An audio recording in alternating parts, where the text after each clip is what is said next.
Na kati ya chama kikuu cha upinzani Tanzania Chadema na vyama vya usalama zimeendelea baada ya jeshi la polisi nchini humo kumkamata naibu katibu mkuu wa Chadema Bara Amani Golugwa akiwa safarini kuelekea Ubelgiji unakofanyika mkutano wa kimataifa wa demokrasia IDU. Jeshi la polisi limetaja sababu za kumkamata Golugwa likieleza kuwa amekuwa akisafiri kwenda nje ya nchi na kurudi bila kufuata sheria za nchi.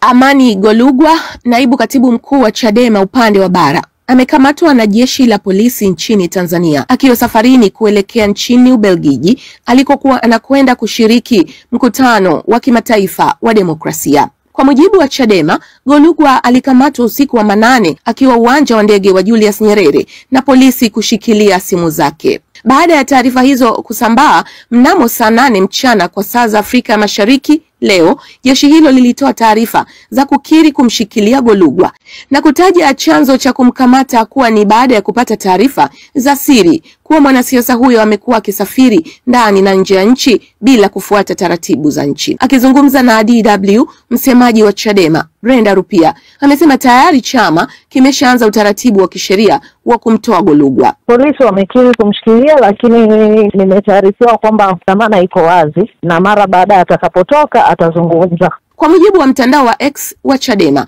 wadhamini waliokwenda kituo cha polisi cha uwanja wa ndege kwa ajili ya kumwekea dhamana Golugwa nao pia wameshikiliwa na polisi. Kukamatwa kwa Golugwa kumewaibua Umoja wa Watetezi wa Demokrasia Duniani IDU ambao wametumia ukurasa wao wa X kulaani kukamatwa kwa Golugwa na kusema kuwa kuwanyamazisha wapinzani ni kuminya demokrasia. Wakati hayo yakijiri, ni dhahiri kuwa bundi ameendelea kutua katika chama hicho cha upinzani Tanzania baada ya msajili wa vyama vya siasa naye kutengua uteuzi wa viongozi wa Chadema waliochaguliwa Januari 22 mara baada ya kumalizika kwa uchaguzi mkuu wa ndani wa chama hicho. Waliotenguliwa ni pamoja na katibu mkuu wa chama John Mnyika, naibu katibu mkuu upande wa Bara Amani Golugwa, naibu katibu mkuu upande wa Zanzibar Ali Ibrahim Juma na wajumbe wa kamati kuu ya chama hicho. Kwa mujibu wa msajili, hakukuwa na akidi halali ya kikao cha uteuzi wa viongozi hao. Nilimuuliza Dr. Gabriel Mwangonda, mchambuzi wa masuala ya siasa za Tanzania, je, hatua zinazochukuliwa wakati huu dhidi ya Chadema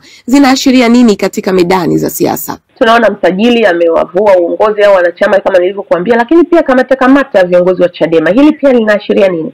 Ni aina ya siasa ambayo Chadema wameichagua. Kumekuwa na mabadiliko ndani ya siasa za Chadema. Wanaharakati umekuwa ukichukua nafasi kubwa zaidi kuliko Chadema kuwa chama cha siasa ambacho kinatamani kushika dola. Pamoja na hilo la kufutwa kwa viongozi wakuu wa Chadema, hamahama ndani ya chama hicho imeendelea ambapo jana viongozi wengine takriban 100 wa mkoa wa Tabora walitangaza kukihama Chadema. Florence Majani, DW, Dar es Salaam. Na tuondoke huko Tanzania tutazame ripoti nyingine. Rais wa Marekani Donald Trump na mwanamfalme wa Saudi Arabia wametia saini makubaliano ya ushirikiano wa kiuchumi mjini Riyadh. Makubaliano hayo yamefikiwa huku Saudi Arabia ikihakikishia Marekani kuwa itafanya uwekezaji wa mabilioni ya dola. Mengi zaidi yanaletwa kwako na Angela Mdungu. Miongoni mwa makubaliano yaliyosainiwa wakati viongozi hao walipofanya mazungumzo muda mfupi uliopita ni pamoja na ya ushirikiano katika sekta ya nishati na uchimbaji madini.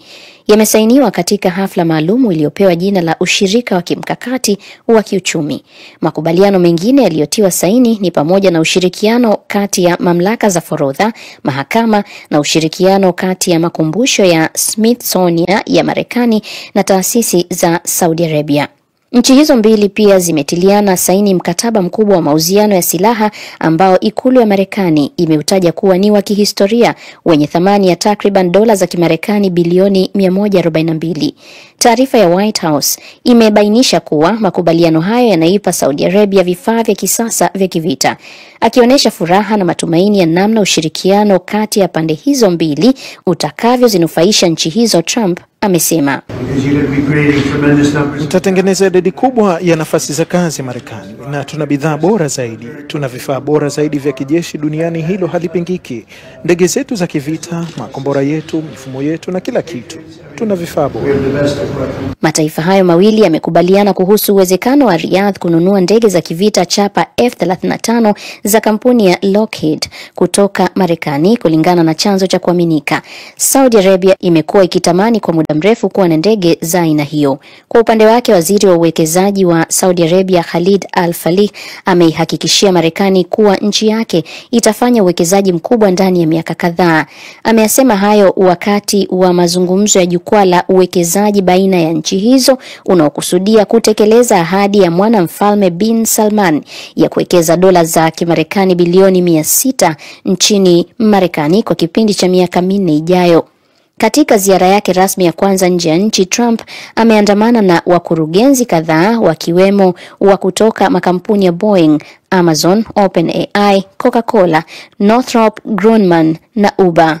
Wengine walioambatana na Trump ni mkuu wa utumishi wa ikulu ya Marekani Susie Wiles na baadhi ya mawaziri wake.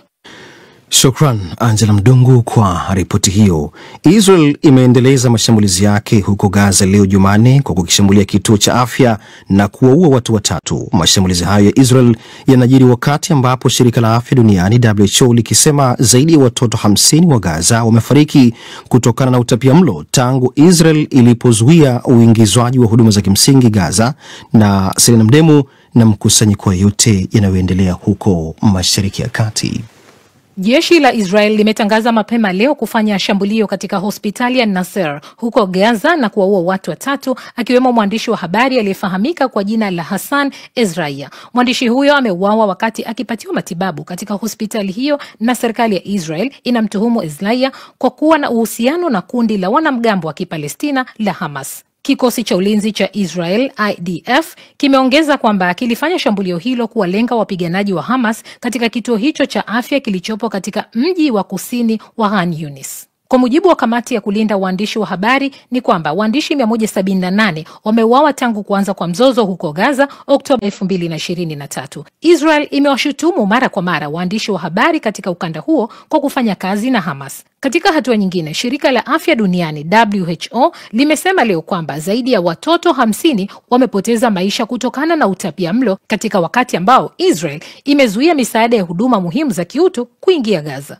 Rick Pipercorn, mwakilishi wa shirika la afya duniani WHO huko Palestina, amesema kwa njia ya video kwamba ingawa bado Umoja wa Mataifa haujathibitisha takwimu hizo, lakini kuna ongezeko kubwa la watoto wenye utapiamlo huko Gaza. Filipe Lazzarini, kamishna mkuu wa shirika la Umoja wa Mataifa linalowasaidia raia wa Palestina UNRWA, ameeleza hali ilivyo kwa sasa huko Gaza.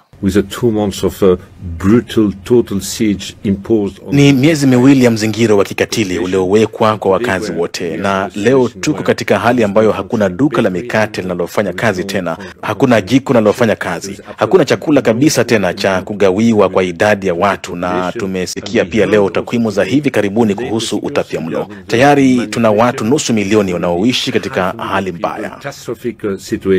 Tangu mwanzoni mwa mwezi Machi, jeshi la Israel halijaruhusu kuingia kwa msaada katika ukanda wa Gaza.